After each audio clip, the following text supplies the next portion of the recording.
Lakewood, California. I am, of course, your host, John Campea. It's an honor and privilege, as it is every day, to have you guys joining me here as we talk about our favorite things in the world. Movies, movie news, a little bit of television, maybe even some sports now and again. Whatever it is we like to talk about here, mostly about movies. I am joined today by Courtney Ray Allen. Courtney, how you doing? I'm feeling fabulous. It's more than just a regular day, though. It's your birthday today. It is. Happy birthday. How old are you now?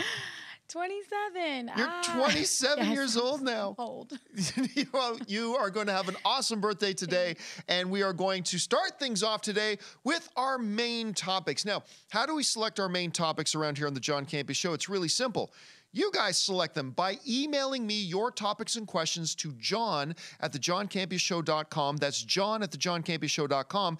Make sure you put the word topic in the subject line. And as always, guys, keep those emails to 90 words or less, or else I wouldn't even be able to fit them on the screen, even if I wanted to. So with that out of the way, let's go to our first email. Okay, the first one's from Damian Boson. I think when Halloween hit so big, most of us should have seen this coming. There's a story that Lebron James' production company is going to make the new Friday the 13th movie with the same producers behind it.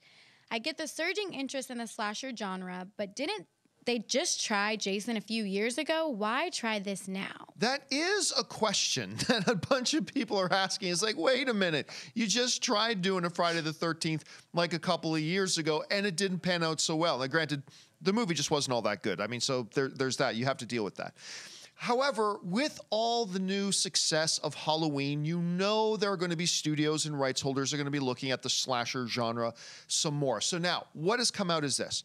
Is that LeBron James, who, of course, just moved to Los Angeles with his Spring Hill production company, and Roy Lee of Vertigo, and Roy Lee is one of the producers of It as well, are now combining to secure the rights to make sure they can do a new movie. Now, who are they going to get the rights from and who are they working with? They're working with the screenwriter of the original Friday the 13th, Victor Miller, who just won a lawsuit, a long ongoing legal battle with the director and producer of the original film, Sean Cunningham, over the rights to that film. So now you've got Spring Hill and Vertigo with LeBron James and Roy Lee, working with him to try to get a film done. Now, Spring Hill and Vertigo all have first look deals, I believe, with Warner Brothers. So if they can get this done, Warner Brothers would be the distributor. However, it's not all free and clear at this point. There's still a lot of ambiguity and a lot of fog here on this issue. It's not as simple as just signing it up and making the movie. Because listen to this. This is from Polygon talking about a little bit of the legal and the rights mess that's going on with Friday the 13th right now. Polygon wrote the following. While the rights to that original screenplay may have gone to Miller, the question of what exactly this means for the series as a whole remains unanswered, because the dispute related specifically to the first film, which barely features the series' famous hockey mask-wearing murderer, Jason Voorhees. It remains slightly unclear who owns the rights to the character, let alone who could distribute a Friday the 13th movie outside of the United States. That, of course, is from Polygon. Look, I don't think moving forward with the Friday the 13th movie right now is all that great of an idea. Like I said, they just tried doing it a few years ago and it flopped. However, even though it's not something I would do and not something that I think is well advised at the moment, with the smash hit success of Halloween in theaters right now, you can't blame any producer and you can't blame any studio for saying, well, hey, they revisited Halloween and it worked right now in today's environment. Why not try it with an even more iconic horror figure like Jason with the Friday the 13th series? So I wouldn't do it, but I kind of get why they are. All right, with that out of the way, let's move on to the next email. What's next, Courtney? Brett V says, greetings and salutations, John. I know it's not the film everyone has been waiting for, but I've been following the developments of this $6 billion man film for a long time, and it was supposed to come out in 2020. Now it's been removed from the release schedule altogether. Is this movie ever going to happen, or should a fan like me just give it up? Well, you know what's funny? With the whole $6 billion man thing, this is a saga that's been going on for years and years, long before Mark Wahlberg. Because remember, before Mark Wahlberg, they were trying to get a $6 billion man, or they might have still been calling it the $6 million man at the time, I'm not sure, with Jim Carrey. Do you guys remember that? And they were going to do like a straight comedy interpretation of the $6 Million Man in a film. They tried getting that going for a few years, never happened. So they got the $6 Billion Man thing, and now it just got pulled from the schedule yet again. It had a May 31st, 2020 release date, and now they have pulled that as well. Some speculating that might have something to do with them wanting to move Wonder Woman. We'll talk about that in just a little second. But this isn't the first bit of drama for this $6 billion man film with Mark Wahlberg. I mean, they've had a number of directors attached, and they just lost their most recent director a few months ago, and yet they still had the release date, but really making no progress. So them moving right now isn't a surprise. But like I said, this isn't the first bit of drama a $6 billion man film has had. Listen to this. The $6 Billion Man, a remake of the classic 1970s TV show, was first announced way back in 2015 with Wahlberg in the lead role, which was originally set for 2017 release. After missing that release date by a wide margin, the movie was announced to finally go before cameras beginning in summer of 2018. But that didn't happen either. And now the movie's future is very much up in the air. That comes to us via Screen Rant, of course. So this is a project going all the way back to Jim Carrey with directors, Wahlberg, shooting dates, release dates, scrapping shooting dates, This thing's got a long history of drama behind it. I'll be honest with you. I am starting to doubt that this project's ever going to happen. I think with every movie, there is a window of opportunity. Some have much wider windows, some have smaller. And I can't help but feel like at some point, Mark Wahlberg himself is probably going to start losing interest in this project, because I think a lot of the movie-going audience is starting to lose interest in this project as well. This has not gone well from day one. I don't see anything suggesting it's going to get any better. And them now removing it from the release schedule altogether, they didn't even give it a new date. I think it's 50-50. Right now, I think it's a coin toss whether this movie actually ever gets made. So I'm not willing to put money on it one way or the other. All right, let's move on to the next email. What's next, Courtney? Alex Jones says, "Hi, John. I just heard that Wonder Woman 1984 has been delayed till June 2020. What do you think the reason for this could be? Are there problems behind the scenes, or do they simply think that's a better time for the release date?" I kind of think, I don't know. I honestly kind of think that I don't know. Okay, for those of you who missed this, now, of course, Wonder Woman 2, or Wonder Woman 1984 as they're calling it, was supposed to release on November 1st. I believe it was November 1st in 2019, so not all that far away. And the announcement has just come that they've moved it 7 full months. 7 full months, more than half a year. They've moved it into the summer of 2020. Now, this first became revealed when Gal Gadot, who of course plays Wonder Woman, she put out the following tweet. This is what Gal Gadot said. She said the following: "Super excited to announce that thanks to the changing landscape, we are able to put Wonder Woman back on its rightful home, June 5th, 2020. Be there or be square." Who says be there or be square anymore? But anyway, then Warner Brothers put out their official statement regarding this as well, following up what Gal Gadot wrote, and Warner Brothers in DC said the following. They said this: "We had tremendous success releasing the first Wonder Woman film during the summer, so when we saw an opportunity to take advantage of the changing competitive landscape, we did." And that was Jeff Goldstein, the Warner Brothers president of domestic distribution, saying that. So you obviously have a very coordinated message being sent out. Like when you get Gal Gadot saying, "We're taking advantage of the landscape," and then you have Warner Brothers taking advantage of the landscape. Clearly, this was a script that was written by the guys over at Warner Brothers. All right, here's the question. Do I believe that they just decided, hey, you know what? June's a great release date for Wonder Woman. Let's open this movie in June. And that was everything that was behind this move? No way. I don't believe that for a second. I do not believe that for a second. You knew the first Wonder Woman film did great for you in a summer release date ages ago, before you set this winter season release date for 2019. They knew that already. This isn't brand new information. And as far as the big changing landscape, there were no significant changes in the landscape. There were a few minor moves here and there, but there was certainly nothing big and bold and significant to suggest that, oh, now we can move Wonder Woman. Yeah, now we can put Wonder Woman in June of 2020. Now we can do it. Nothing like that happened. So this pre-written, scripted response that everybody's supposed to follow the script to of, because of the changing landscape, we're moving it to its true home. Why didn't you do that in the first place? There was no changing landscape. So I believe there is more to it than just this. However, just because I think there is more to it, that doesn't necessarily mean it's bad news. Like, yeah, I don't believe this whole nonsense. Oh, we just decided, you know what? It's good to put it in summer. Let's put it in summer. We never thought of that before. Just because I don't believe that doesn't mean that I believe there's super bad news. Nah. I think they probably decided they wanted to change a couple of things. I think they probably decided there was one or two issues they wanted to address that maybe they weren't going to before. They thought, hey, why not take advantage of the time we have and do some things? That's what I think happened. And as a result, they moved into the summer. Now, what about the baseline result here? What do I think about them moving into the summer? Absolutely.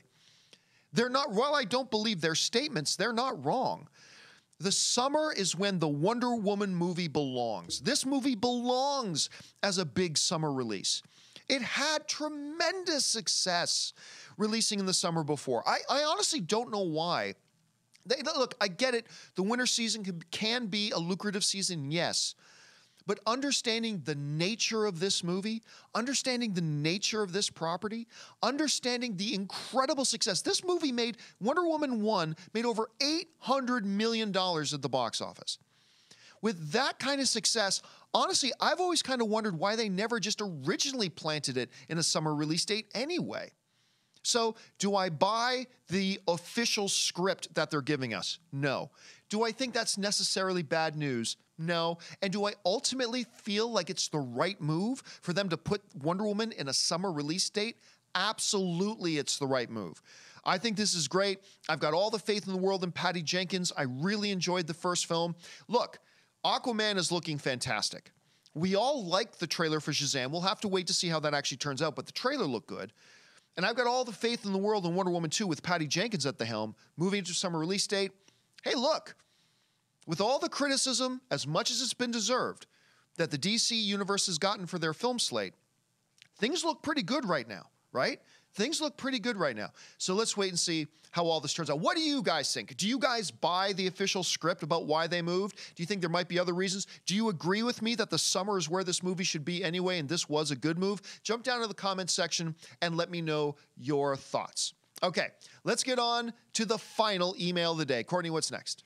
Heston Roberts says, one of my friends pointed out an interesting fact about the troubled Flash movie. With Flash pushed back to a 2021 release date, will the public still really want it? By the time it gets released in 2021, the Flash TV series will be on its 8th season. Do you believe the potential long success of the Flash TV series can damper the interest of the Flash's movie release? I know. You know what? Honestly, I really don't. I don't think that a successful Flash on TV is a hindrance to the potential success for a different iteration of the character on the big screen in the movies. I really don't think so at all. If anything, I think it could play to its advantage and play to its favor. Now, you do raise a really interesting point about Flash. And by the way, let me say at the outset here, I love Grant Gustin as the Flash. I love him as the Flash. I really enjoy the show. I think I didn't like last season so much. This new season's off to a good start. But Ezra Miller as the big screen version of the Flash, I totally bought into him in Justice League. I really did. I thought he was great. And it is a different Barry Allen. It's a little bit of a different Flash than in the TV series, but you don't want them to be exactly the same. And quite frankly, I like both iterations very, very much. Okay, so just let me say that at the outset. You do raise a really intriguing point, though, that, you know, by the time we get an actual Flash movie, we'll be in the Flash TV series' 8th season. Now, if you really want to drive that point home about, you know, contextually what that means, I want to show you guys something. I want to share with you a little conversation that I had with Arrow star Stephen Amell. All right, he's the guy who plays Arrow.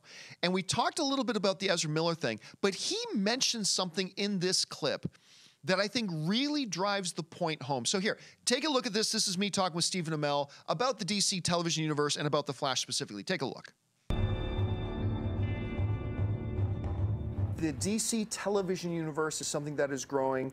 On AMC, we talk a lot about the DC movie universe that's growing. Now, I've had some people get mad at me because I've always said, I don't want the television and the movie universes to cross over because, and a lot of people would say to me, John, how can you say that? Don't you want Stephen Amell as the Green Arrow on the movies? I said, no, you don't understand.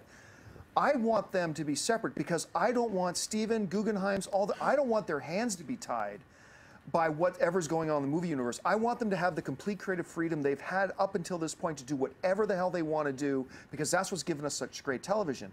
But what, as the performer in it, what is your take on all that? Oh boy. Are we live? I thought that the way that Warner Brothers announced the slate of DC movies could have been handled better. And I think that someone like Grant Gustin, who has just launched an iconic character like the Flash to record-breaking numbers that far surpassed Arrow's numbers. But that was thanks to your show. Yeah, for sure. All that being said, I think that he should have been given a wider berth than 2 episodes before another actor was announced to play his character. All that being said, that's because I'm protective of Grant, and that's because I think that producing 23 episodes of superhero television is more difficult than producing a feature film. Right. Okay, yeah. And it's 23 episodes again and again and again and again. Right. And as Peter Roth says, for 12 years, oh God.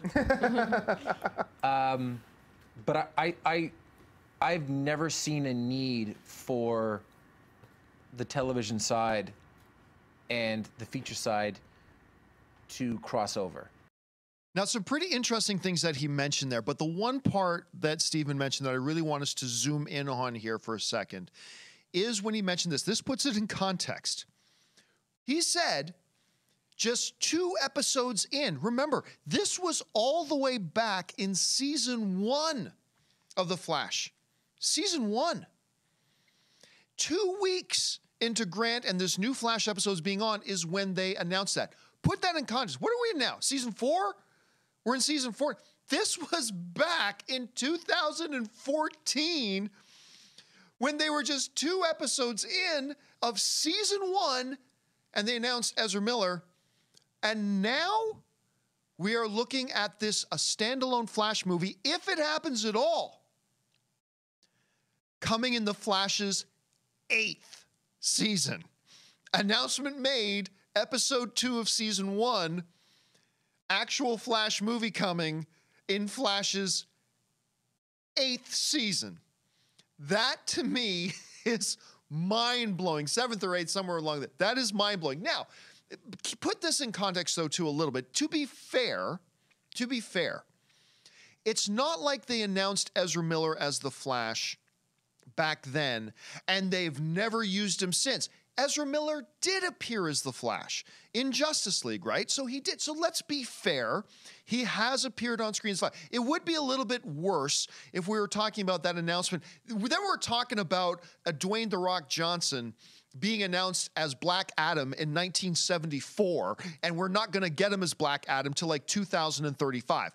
That would be a little bit of a situation. It would be a different situation if they announced Ezra Miller's Flash, and today in 2018, we had still never seen him. We have seen him in Justice League, so let's be fair. But I think this does highlight some of the, let's say, chaos that's been going on over at Warner Brothers regarding their DC properties historically over the past couple of years. I think Warner Brothers and DC, under their new sheriff, Walter Hamada, I believe they're in a much better place today. I believe they're in a much healthier, much better place today than they have been in the last couple of years. But I do believe this whole Ezra Miller as the Flash situation and how long it's taken to get this developed, I believe that's a pretty good example of the type of chaos they have endured over the past number of years. However, I believe that's behind them. I think they're starting to get their house in order. I think we've got 3 really good-looking films coming up that we just talked about: Aquaman, Shazam, Wonder Woman. These things are being lined up. We got this standalone Joker movie with Joaquin Phoenix that we're all excited about. I think it's a different day. But you're right, man. Pointing that out, you're right. It does kind of illustrate the chaos they have had up until this point. All right, guys, that will do it for the emailed in topics today. But you know what? There's a whole hell of a lot of stuff that goes on in the world of movie news that we don't necessarily have time to go into in depth. So Courtney, as always, has gathered together a whole bunch of topics that should be mentioned. And we're going to get to those right now in today's installment of the Movie News Feed. Check it out.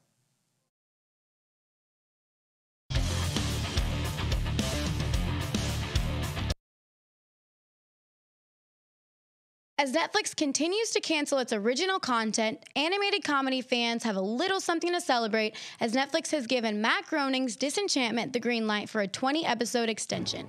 Although it's been nearly 20 years since Groening introduced a new show to the public, he is known as the creator of The Simpsons and Futurama, it seems the animation legend still has the magic touch. The renewal will bring the show to a total of 40 episodes. Season 2, or the second half of its initial order, will air next year with the 20 newer episodes to follow by the end of 2021. I'm not gonna lie to you, I didn't like Disenchantment, and I was excited about it as anybody else I was, but I watched the first few episodes and they just didn't make me laugh, so I kind of gave up on it. However, a bunch of you guys have told me I should give it another shot, so I will try the rest of season 1. Hopefully, I'll like it as much as the rest of you guys. Next up, there's been a ton of interest surrounding details of the upcoming Joker movie, and although we don't know much, if there is one thing we can put our faith in, it's Shea Wingham's undeniable enthusiasm for the project. The Boardwalk Empire actor said the following: "For me, it's as good as it gets. I'm flowing back and forth between television and film, and it's not lost on me to work with Joaquin and to see what he's doing. And Todd Phillips has put together this amazing script. It's the origin story. People haven't seen how the Joker becomes the Joker, and oh my god, man, it's incredible." Extensive details on Wingham's character remain unclear, but we do know he portrays a cop who is in the middle of an investigation. I absolutely love Wiggum. I love him. I really first got introduced to him with his incredible performance in Boardwalk Empire, and then he popped up in Kong. Remember? He kind of popped up, you're like, oh my god, that's the guy from Boardwalk Empire. And even though I hated Death Note, I even liked him in that. But listen, I was really excited to find out he's in the Joker, so I'm looking forward to seeing him in it. Next up, Fantastic Beasts: The Crimes of Grindelwald has yet to hit theaters, but it hasn't stopped the film from receiving criticism from the public on social media. The most recent backlash stems from the confusion on just how much the film will focus on Jude Law's character Dumbledore's sexuality after director David Yates seemingly made conflicting statements about it. But Ezra Miller, who returns as Credence in the movie, tells Total Film he sees Grindelwald, his young lover who's the love of his life. He sees him in the mirror of Erised. Who does the mirror Erised show you? Nothing more than the most desperate desire of your heart. If that's not explicitly gay, I don't know what is. I think it's also really powerful to have characters who are fascinating, dynamic people doing magical works in the world, and that the story does not pertain only to their sexuality. Miller urged the public to form their own opinions after they've seen the movie, not before. And we'll get the chance to do just that when the sequel hits theaters on November 16th. This is one of those examples where a studio is kind of damned if you do, damned if you don't. When you get a topic like this, if you do show a lot of it, you're going to get a bunch of whiny babies going, you shouldn't be showing so much. If you don't show enough of it, you get a bunch of whiny babies going, you're not showing enough of it. The bottom line here, the lesson here today, ladies and gentlemen, is that we as movie fans, you and I both, we can be a bunch of whiny babies sometimes. Next up, Netflix released a poster for Alfonso Cuarón's directed film Roma, and boy is it emotionally gripping. The theatrical project, tells the story of a turbulent year in the lives of a middle-class family in 1970s Mexico City amidst personal, domestic, and political strife. The film will make it the Oscar-winning director's most personal project yet, as he brings an artful tribute to the women who shaped his world to our television screens. Roma is being called the best Netflix original movie of all time and premiered at the Venice Film Festival. It will be available on Netflix in December. Sounds like just my type of movie, so I will certainly have my box of tissues ready. One of the things that really makes Alfonso distinct as a director is his power to bring emotion out of anything. He brings a powerful emotion out of environment. He brings it out of characters. He brings it out of narrative. He's done it with different genres, and it looks like he's done it here. And I'm hearing from some people who've already seen this film that it may be his personal best film yet. I cannot wait to watch this movie. And finally, Dermot Mulroney is set to star in horror thriller Trick. Patrick Lussier teamed up with Todd Farmer to write the script, who also co-wrote Jason X, My Bloody Valentine, and Drive Angry with Them. The plot is centered around a mysterious serial killer who resurfaces upon a small community each year and is responsible for gruesome murders, each in different jurisdictions and seemingly unrelated. Mulroney plays a detective who has faced a longtime criminal once before. L&S Wander of Filmbridge International will produce alongside Revic Entertainment's Gabriella Lugo. And you know what? This might be unfair. It does not matter what else this guy has done in his career or what else he does moving forward. He can be in 8 Oscar-winning films. It doesn't matter. He will always be the dude from My Best Friend's Wedding. That's all he's ever going to be to me, because that is the only 5th and I think the last film ever to ever make me cry. 5 films in history have made me cry. That was one of them, so he'll always be that guy for me. And that'll do it for today's installment of the Movie News Feed. All right, great job getting those topics together. And yeah, I'm telling you, it is only 5 movies I've ever cried at, and that is one. Yes, my best friend's wedding is a movie I cried in. So there you go. All right, guys, listen, we're going to save a little bit of time here now, and we're going to go to some of your live questions. We do the show live, so why not take some live questions? So, Courtney, what are people asking in the live questions today? Okay, so Grandmaster asks, do we live in a horror stance? Oh, is it a horror seance right now? Well, it might be. I mean, look, we had the McConaissance, and we all love our seances, right? So we love comebacks. We had the McConaissance. We had It. So it's not like it's just starting now with Halloween. It really, I mean, it started with It, but we've also had a great number of like little horror films come out in the last couple of years, like whether it's Happy Death Day, whether it's Don't Breathe, whether it's Lights Out. Oh my God, for those of you guys who still haven't seen Lights Out, watch Lights Out. It's really fun. Anyway, but now we've got Halloween making resurgence. Now they're talking about doing a Halloween. It could be. I think it's a little early to call, but we could be starting a horror seance here. Let's have to wait and see. All right, what's next? Pelican Mike asks, hey, Courtney and John, what will you guys see first over Thanksgiving weekend? Creed, Ralph, Robin Hood, or Green Book? Oh, well, I mean, I would have said easily Creed. Creed, I would have said that no problem. But then a little while ago, I saw the trailer for Green Book with Mahershala Ali and Viggo Mortensen. That looks like it could be the best film of the year. That looks like, so I have unfortunately nudged Creed out to make room for Green Book. So if I had to choose, like, I mean, look, I'll see whichever one I'm available to see first. But if I had to choose right now, if I could pick one to watch right now, I'm watching Green Book. Which ones are you going to watch first out of those? I think I'm still going to go with Creed. I loved the first one, so I'm really excited to see the second one. And I feel like it feels Thanksgiving-y. Like, I feel like it would be a good one. It does feel that way, watch. Doesn't it? Yeah. All right, what's next? Ooh, this one's for me. So it's from Grandmaster. Courtney, what's your favorite Disney movie? What is your favorite Disney movie? I love Pocahontas, and actually I still get made fun of by my coworkers in my other job because I'm always walking around with my phone listening to Just Around the River Bend. Like, I literally listen to it I can totally see you doing that. Still. And plus, it's with Disney movies, I'm a 90s baby, so there's a lot of movies in the 90s that I love. But to see, like, how I interpret it differently as an adult, I think has been really cool with most of the Disney movies. And Pocahontas is definitely one of those movies. You know what's funny? I don't know anybody that doesn't like Pocahontas, but I don't think I've ever talked to anybody who called it their favorite Disney movie. So I find that very interesting. All right, what's next? Okay, so Curtis Lopez says, how come all the articles talking about Del Toro's Pinocchio post pictures of Disney version on their headlines, even if it's not a remake? Doesn't this mislead readers and considered clickbait? No, I don't think so, because look, what do you think of when you think of Pinocchio, right? Like, we have an image of Pinocchio, so it's Pinocchio, so they show images of Pinocchio. What else are you going to show an image of, really? Like, to be fair to these sites, like, if you're going to do a story in Pinocchio and you need a headline image, what are you going to show a picture of? Who's the guy who did Life is Beautiful? Roberto Benigni. Are you going to put up a picture of Roberto Benigni's Pinocchio? I don't think so, because it's just an image that most of us will instantly associate with Pinocchio. So, no, I think it's fair. Honestly, in this situation, I think it's pretty fair. All right, what's next?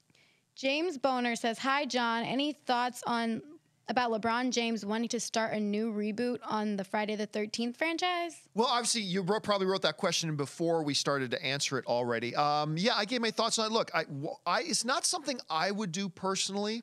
Like, if LeBron were to come to me, and of course, LeBron James consults me on every major decision he needs to make in his life, obviously. My parking spot is only 3 parking spots over from his, so you know he consults me. I would tell him don't do it. I would say probably not. But at the same time, I get it. It's the horror seance thing, right? I get it. The Halloween is there. I get it. Why not take a shot at Friday the 13th? So it's not something I would do personally, but I understand why somebody else would. All right, what's next? Steve the Mixologist says, hey, John, what thoughts do you have about Omari Cooper going to the Cowboys? Also, as a huge Lakers fan, I'm disappointed we lost last night. As far as the Lakers, don't worry about them. First of all, they're not going to be all that good this year because the Lakers suck. Right now, they do. They just do. And just bringing LeBron James in, it's not a one-person game, so they're going to lose a lot of games. I'm going to tell you what, though. They're going to win more games this year than they have in the last number of years, that's for sure. So, yeah, disappointed, but whatever. It was a great game. As far as the Cowboys go, I haven't been a Cowboys fan since Danny White was the quarterback and punter for the Dallas Cowboys. So I really don't care much about them. But look, they needed another offensive weapon. There's just no doubt about that. This is a team that has too much talent not to be able to have more results. They needed more offensive weapons. I just thought it was more interesting that Oakland traded him away. Oakland, that I think is still just a one-win team. I can't remember if they got their second win or not, but I think they're a one-win team. But guess what? Oakland now has 3 first-round picks next year. You want to talk about a strategy? You want to talk about building for the future? I like the future of Oakland very, very much, even though they just gave a weapon away, but Dallas needed them. So there you go. All right, what's next? Padraig Conway says, if Marvel and Disney were to revive any of the canceled shows, wouldn't our Agent Carter be smarter than Luke Cage or Iron Fist for the streaming service? I do think that Agent Carter would be a better fit for the streaming service. Look, everybody just thinks that they're going to bring Iron Fist over to the Disney streaming service. I can see why. A lot of people think they're going to bring Luke Cage over to the streaming service. I can see why you think that. But those are 2 of the worst shows that they have on the Netflix series. I much prefer the idea of Agent Carter. I thought Agent Carter was great. I thought season 1 was really exceptional. The finale of season 1 wasn't all that great, but overall the season was fantastic. I really like season 2. I was kind of bummed out when I found out that they were going to be canceling Agent Carter. I think that would be but look, this isn't a situation where it's an either or. It's not like they can only pick one.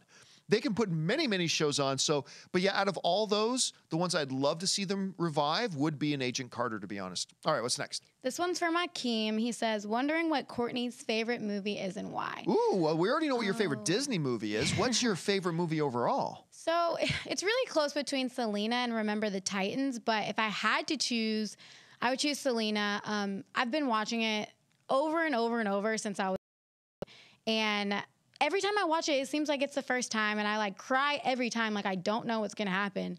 And I just love Selena's story, and I loved her music even since I was little, and I never knew why, but I just love her. You know, it's funny. It was just a few weeks ago. I was talking to another friend of mine, and the topic of favorite movies came out, and he also said, "Remember the Titans." So that's actually a number of people's list. You'd be surprised. All right, what's next? Okay, so Trevor Johnson says, John, did you see the new photos for Elseworlds?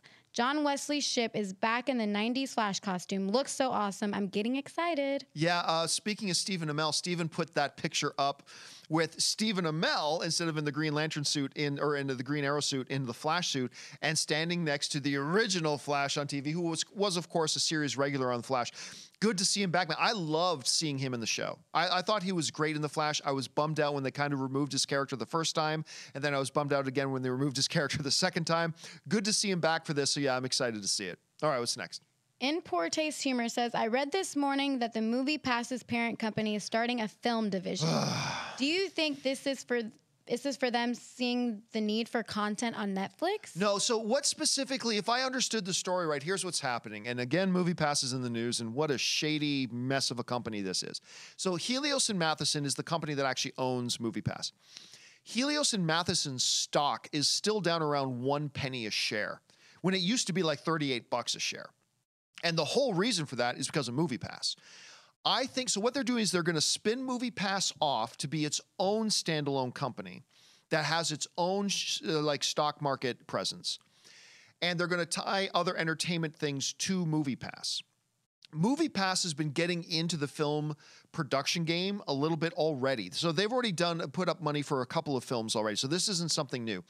I think what you're seeing here, and look, I'm not a financial expert, but what I think we're seeing here is that Helios and Matheson is just like, we're done with this MoviePass thing. Get it off our backs. Let's separate ourselves from MoviePass, make it its own stock, so our stock as a company, as Helios and Matheson, can recover.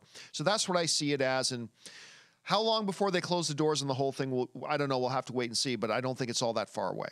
All right, what's next? DVD78 says, hi, John. With Wonder Woman being pushed back, do you think it will have more competition in June as opposed to November? Well, here's the interesting thing. When they moved it, this is why I don't understand this whole script they put out about, with the changing landscape. Look, yeah, in November, they did face a couple of things here. They were facing Sonic the Hedgehog on November 8th. They were facing Kingsman 3 on November 8th. Now, again, that wasn't until the following week. Wonder Woman basically had its opening release weekend all to itself. Then they had the Terminator project November 15th, the Marvel Fox film on November 22nd, and Frozen 2 on November 27th. But that's 3 full weeks, for almost 4 weeks after it had its release date. So it really didn't have much competition. Because yes, there are some big films opening there in November, but nothing on its opening weekend. And its second weekend still were going to be pretty okay. Look, Kingsman has not been blowing up the box office. Now they're moving into June 2020. Okay, nothing on its opening release date right now. But remember, other films are going to get announced because it's still 2020. But for now, we're looking at, you got a Pixar film opening in June. You got In the Heights opening in June. You got Top Gun 2 opening in June. You've got another Fox Marvel film scheduled to open in June. So, and believe me, there are going to be more films that get announced for June. Because it's still, we're 2 years away from that. There are going to be more films. So, yeah, I do believe it's going to face slightly stiffer competition. But again, the summer movie months are when most people go to the movies. So I think it will be fine. And I do think it was the right move for them to move it to that date. So yeah, I think it's going to be good. All right, what's next? Zomk Ruler says, did you hear about Roman Reigns having leukemia? Yeah, that was really sad. We were sitting around the house last night, me, Ann, and Ann's brother Ray, who's here.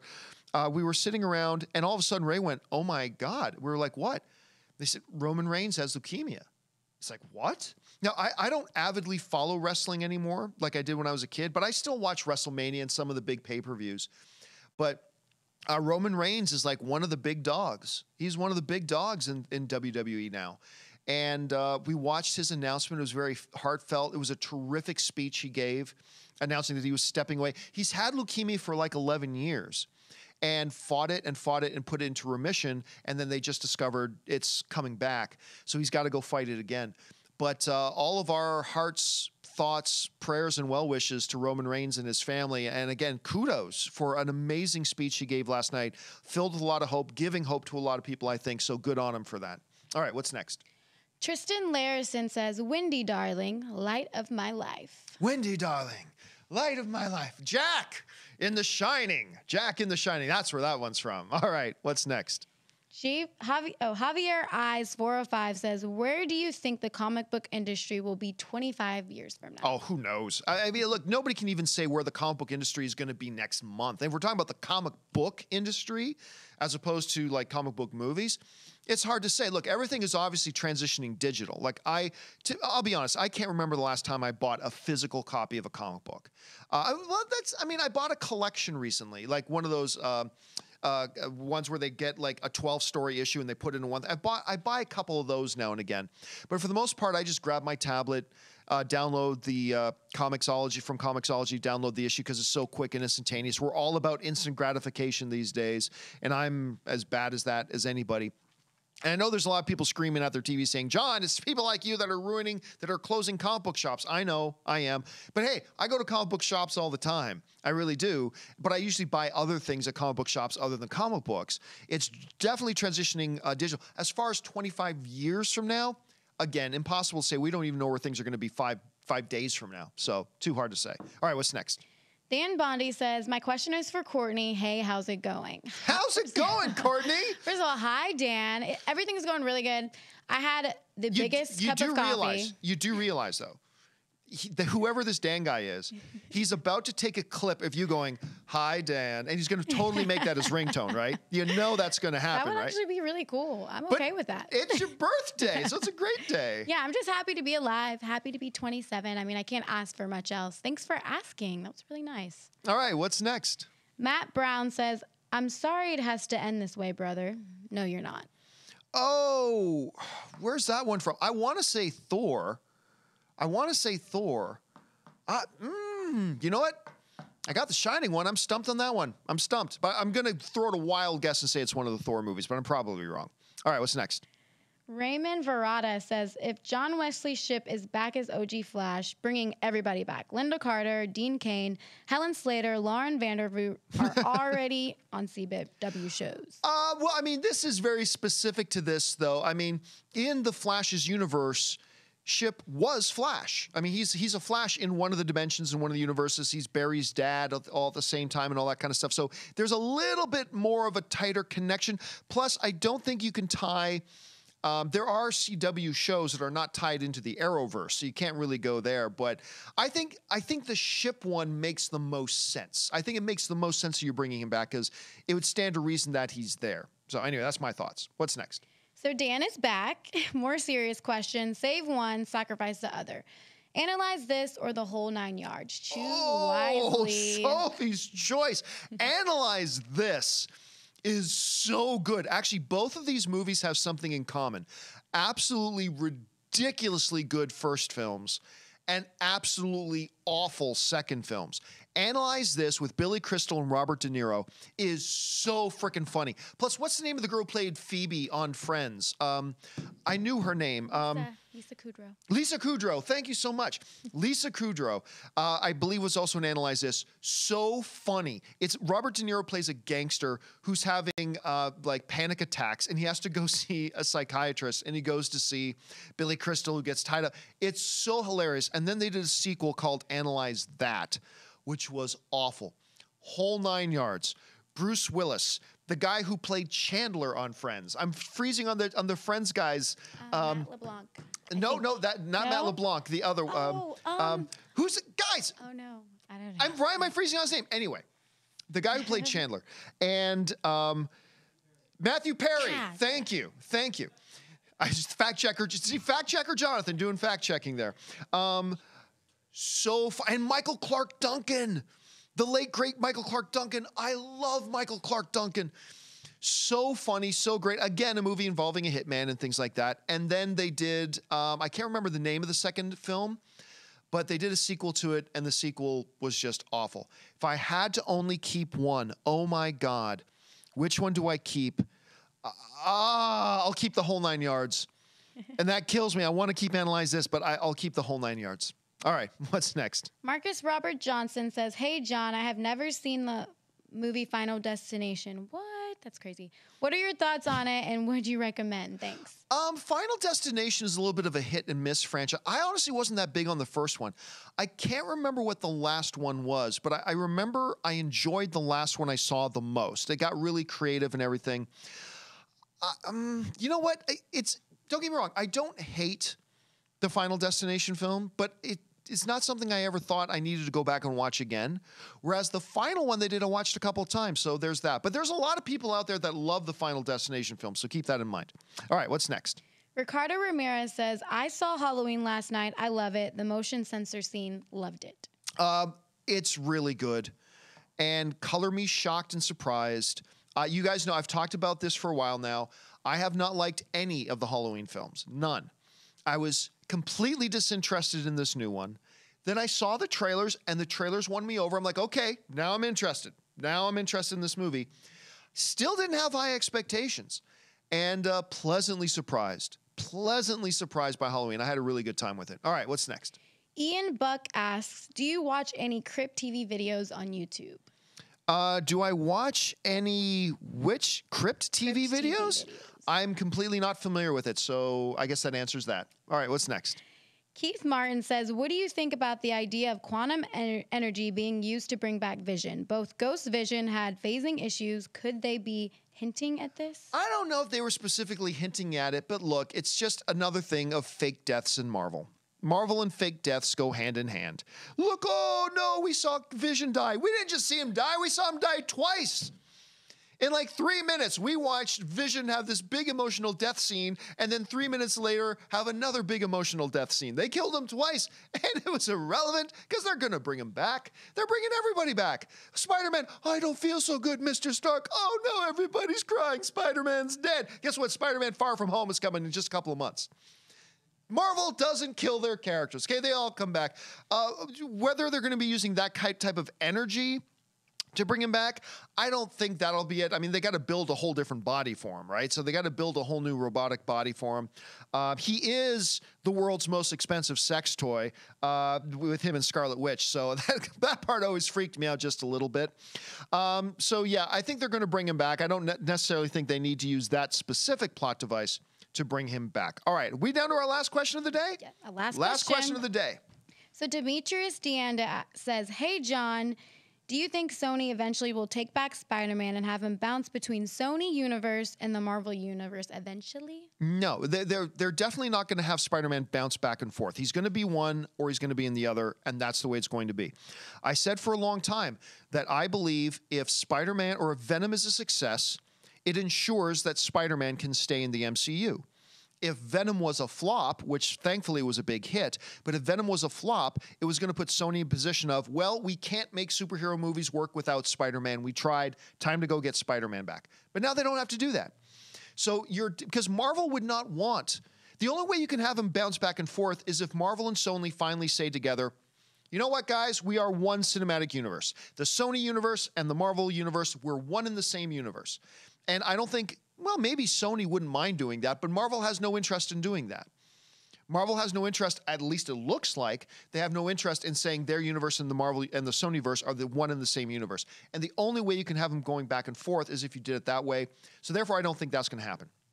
Could Sony eventually take Spider-Man back? Yes, but I don't think it's going to happen anytime soon because of the success of Venom. So we'll have to kind of wait and see where that goes. All right, and then Matt Brown just wrote in as a last thing here. I just saw it just pop up as the last thing. It's from the final episode of Avatar, John. Oh, I didn't see the final episode of Avatar, so I can't really say anything about that. All right, guys. That will do it for today's installment of the John Campea Show. Thank you so much for being here. Listen, guys, don't forget, you can follow me on Twitter. I got a lot of people following me on Twitter, and I talk a lot on Twitter, so you can follow me there. Simply follow me at John Campea. You can follow me there. By the way, you can also follow me on Instagram, Facebook, all just at John Campea. That's the place where you can find me.